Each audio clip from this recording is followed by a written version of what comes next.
Good morning. आप सभी का कृष्ण ग्रुप ऑफ कॉलेज में स्वागत है। आज हम बीएड फर्स्ट ईयर हिंदी शिक्षण कोड 201 में शैक्षणिक निदान एवं उपचारात्मक शिक्षण के विषय में अध्ययन करेंगे। शैक्षणिक निदान एवं उपचारात्मक शिक्षण।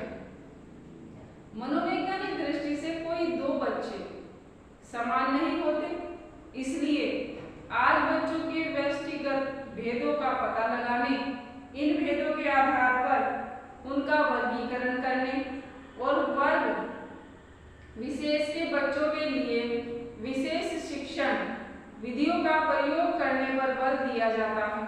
कभी कभी हम देखते हैं कि हमारे लाख प्रयत्न करने पर भी कुछ छात्र छात्राएं उतना ग्रहण नहीं कर पाते जितना कि उन्हें ग्रहण करना चाहिए। आज के वैज्ञानिक युग में यह आवश्यक समझा जाता है कि बच्चे जो नहीं समझ पाते उसे स्पष्ट कारण जानने चाहिए और फिर उन कारणों को दूर करना चाहिए और तभी उनके शिक्षण कार्य को पूर्ण करना चाहिए। बच्चों को सीखने की जो कठिनाइयां हैं उनका पता लगाना चाहिए और क्रियाओं को फिर उनके कारणों को दूर करते हुए शिक्षण क्रियाओं को किया जाना चाहिए और जो सीखने संबंधी कठिनाइयां हैं उनको पता लगाने की क्रिया को शैक्षणिक निदान तथा इन कठिनाइयों को दूर करते हुए शिक्षण करने को उपचारात्मक शिक्षण कहा जाता है। और इस प्रकार शैक्षणिक निदान एवं उपचारात्मक शिक्षण एक ही प्रक्रिया के दो पहलू होते हैं। शैक्षणिक निदान एवं आधुनिक रूप।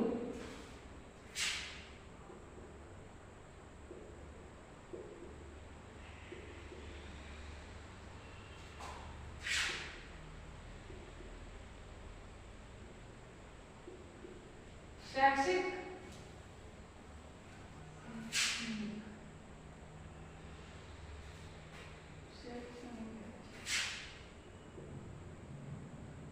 शैक्षणिक निदान का आधुनिक रूप।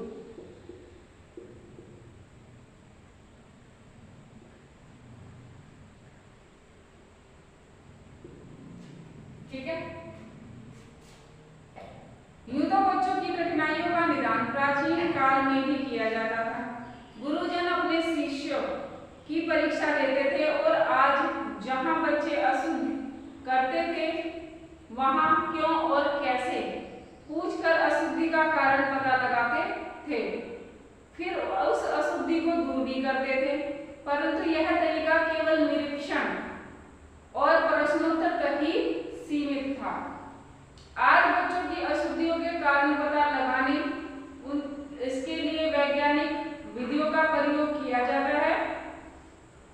उदाहरण के लिए बच्चों की वर्तनी संबंधी अशुद्धियों को ले लीजिए। एक स्थिति लीजिए कि श्रुत लेख की जिसमें शिक्षक बोलता है और बच्चे लिखते हैं। इस लेख में छात्र अनेक अशुद्धियां भी करते हैं। प्राचीन काल में वर्तनी की अशुद्धियों का प्रायः एक ही कारण समझा जाता था और वह यह कि ध्वनियों एवं उनके लिए निश्चित ध्वनि चिन्हों लिपि का स्पष्ट ज्ञान नहीं रखते और तब इसी कारण को दूर करने का प्रयास किया जाता था। परंतु आज का शिक्षक अनेक कारणों की खोज कर चुका है। जैसे शिक्षक बोल रहा है,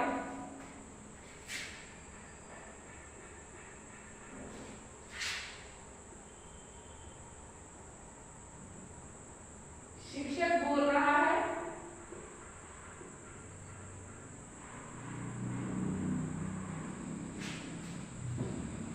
उसके उच्चारण का शुद्ध न होना, उसके बोलने की गति में अपेक्षाकृत अधिक तीव्र बहाव होना। नंबर 3, उसके बोलने का जो स्वर है अपेक्षाकृत नीचा होना या फिर उसके स्वभाव में सहानुभूति का अभाव होना। ठीक है, फिर उसके बाद है विषय सामग्री जो बोली जा रही है।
सीखने को प्रभावित करने वाले अन्य तत्व।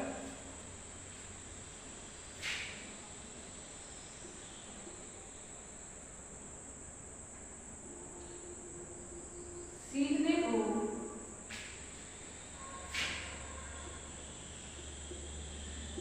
प्रभावित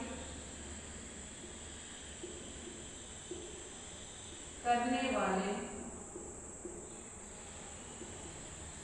अन्य तत्व। ठीक है। बच्चों का घरेलू पर्यावरण।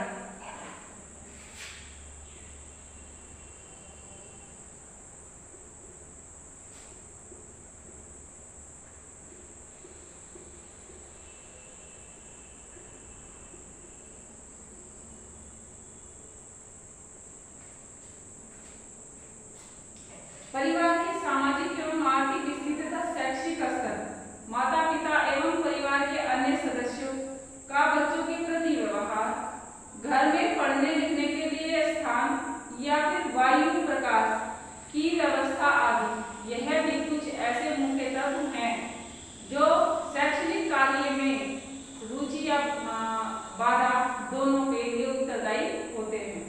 फिर है बच्चों का स्कूली पर्यावरण।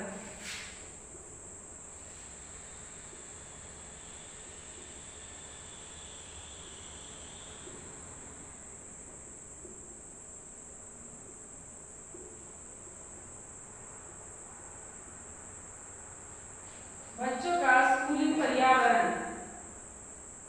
ठीक है। स्कूल में भवन, पुस्तकालय, वाचनालय एवं खेल के मैदान की व्यवस्था, शिक्षकों का बच्चों के प्रति सहानुभूति में व्यवहार न होना, बच्चों के पढ़ने के लिए सही व्यवस्थित बैठने की या पढ़ने की स्थिति का न होना, या फिर बच्चों के पढ़ने के लिए कमरे, फर्नीचर, प्रकाश व वायु की व्यवस्था आदि, यह सब भी मूल तत्व हैं अध्यापन के कार्य को बाधित करने के लिए। फिर बच्चों का सामाजिक पर्यावरण।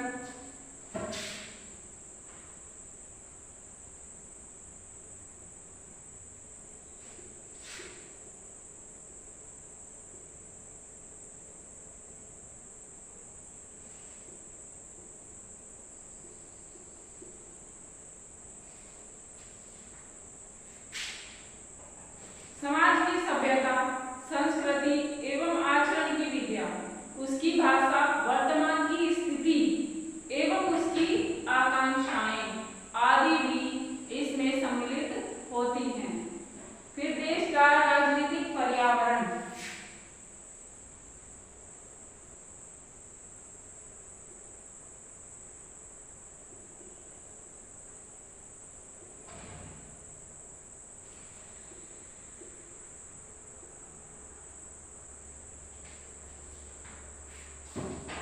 राज्यतंत्र, राज्य की शिक्षा नीति एवं राजनीतिक दशाएं भी इसी के कारण सम्मिलित रहती हैं।